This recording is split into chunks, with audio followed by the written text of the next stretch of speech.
think thought about giving a free kick, but Brazil have the ball and Lucas Paqueta sends it wide. Oh! আসসালামু আলাইকুম বন্ধুরা, কেমন আছেন সবাই? আশা করছি আল্লাহর রহমতে সবাই ভালো আছেন। বিশ্বকাপের আরও একটি টান টান উত্তেজনা মুহূর্ত নিয়ে আপনাদের সামনে চলে আসলাম।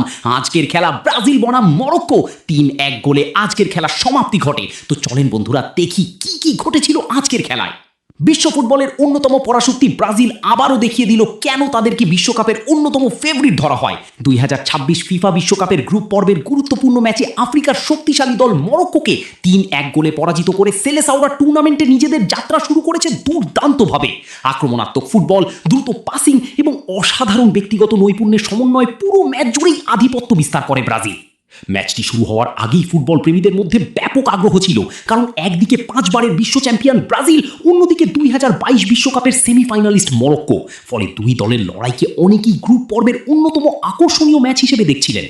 দ্বিতীয়ার্ধের শুরুতে মরক্কো অনেক বেশি আক্রমণাত্মক হয়ে মাঠে নামে। কোচের কৌশলগত পরিবর্তনের ফলে দলটি মাঝমাঠে কিছুটা নিয়ন্ত্রণ ফিরে পায়। তাদের এই প্রচেষ্টার ফলও আসে। দ্রুত এক পাল্টা আক্রমণ থেকে গোল করে ম্যাচে সমতা ফিরিয়ে আনে মরক্কো। গোলের পর ম্যাচে নতুন উত্তেজনা তৈরি হয় এবং ব্রাজিল কিছুটা চাপে পড়ে। মরক্কোর সমর্থকদের উচ্ছ্বাস তখন স্পষ্টভাবে শোনা যাচ্ছিল। মনে হচ্ছিল ম্যাচটি হয়তো সম্পূর্ণ নতুন মোড় নিতে যাচ্ছে। সমতায় ফেরার পর ব্রাজিল তাদের আসল শক্তি দেখাতে শুরু করে। বিশেষ করে ভিনিসিয়াস জুনিয়র দুর্দান্ত পারফরমেন্স উপহার দেন। তার গতি, ড্রিবলিং এবং সৃজনশীলতা মরক্কো ডিফেন্ডারদের জন্য বড় সমস্যা হয়ে দাঁড়ায়। একটি চমৎকার আক্রমণ থেকে তিনি দলের দ্বিতীয় গোলটি তৈরি করেন। এই গোলের পর আবারও ম্যাচের নিয়ন্ত্রণ পুরোপুরি ব্রাজিলের হাতে চলে যায়। ম্যাচের শেষ 15 মিনিটে মরক্কো সমতাসূচক গোলের জন্য মরিয়া হয়ে ওঠে। ফলে তাদের রক্ষণভাগে ফাঁকা জায়গা তৈরি হতে থাকে। এই সুযোগ কাজে লাগিয়ে ব্রাজিল দ্রুত পাল্টা আক্রমণ থেকে তৃতীয় গোলটি করে। গোলটি কার্যত ম্যাচের ভাগ্য নির্ধারণ করে দেয়। শেষ বাঁশি বাজার আগ পর্যন্ত মরক্কো চেষ্টা চালিয়ে গেলেও আর ম্যাচে ফিরতে পারেনি। এই ম্যাচে ব্রাজিলের জয়ের অন্যতম কারণ ছিল তাদের মিডফিল্ডের নিয়ন্ত্রণ। খেলোয়াড়রা অত্যন্ত দক্ষতার সঙ্গে বলের দখল ধরে রেখেছেন এবং আক্রমণ ও রক্ষণের মধ্যে ভারসাম্য বজায় রেখেছেন। প্রতিপক্ষের আক্রমণ শুরু হওয়ার আগেই বল কেড়ে নেওয়ার ক্ষমতা ব্রাজিলকে ম্যাচ জুড়ে সুবিধাজনক অবস্থানে রেখেছিল।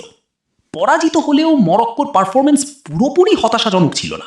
বিশেষ করে দ্বিতীয়ার্ধের শুরুতে তারা যেভাবে ম্যাচে ফিরে আসে তা প্রশংসার দাবিদার।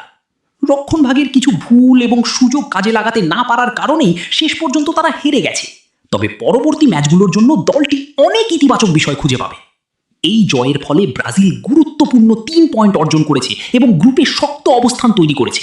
পাশাপাশি গোল ব্যবধানেও তারা সুবিধা পেয়েছে। অন্যদিকে মরক্কোকে এখন পরবর্তী ম্যাচে জয়ের লক্ষ্য নিয়ে মাঠে নামতে হবে। নকআউট পর্বে যেতে হলে তাদের সামনে বড় চ্যালেঞ্জ অপেক্ষা করছে। ভিনিসিয়াস জুনিয়র আক্রমণের সবচেয়ে প্রভাবশালী ফুটবলার। রদ্রিগো গোল ও আক্রমণ তৈরিতে গুরুত্বপূর্ণ ভূমিকা। ব্রাজিলের মিডফিল্ড ইউনিট বলের দখল ও ম্যাচ নিয়ন্ত্রণে অসাধারণ। মরক্কোর গোলরক্ষক একাধিক নিশ্চিত গোল বাঁচিয়ে বড় ব্যবধানে হার এড়িয়েছেন। ব্রাজিল বনাম মরক্কো ম্যাচটি ফুটবল প্রেমীদের জন্য ছিল এক দারুণ উপভোগ্য লড়াই। মরক্কো প্রতিরোধ গড়ে তুললেও শেষ পর্যন্ত ব্রাজিলের আক্রমণাত্মক শক্তি, ব্যক্তিগত দক্ষতা এবং দলীয় সমন্বয়ের সামনে টিকতে পারেনি। 3-1 গোলের এই জয় শুধু 3 পয়েন্টই নয়, পুরো টুর্নামেন্টের জন্য একটি বার্তাও দিয়েছে। ব্রাজিল এবারও শিরোপার অন্যতম দাবিদার। সাম্বা ফুটবলের ছন্দে বিশ্বকাপ মিশন শুরু করে তারা জানিয়ে দিয়েছে ষষ্ঠ বিশ্বকাপ ট্রফির স্বপ্ন এখনো জীবন্ত।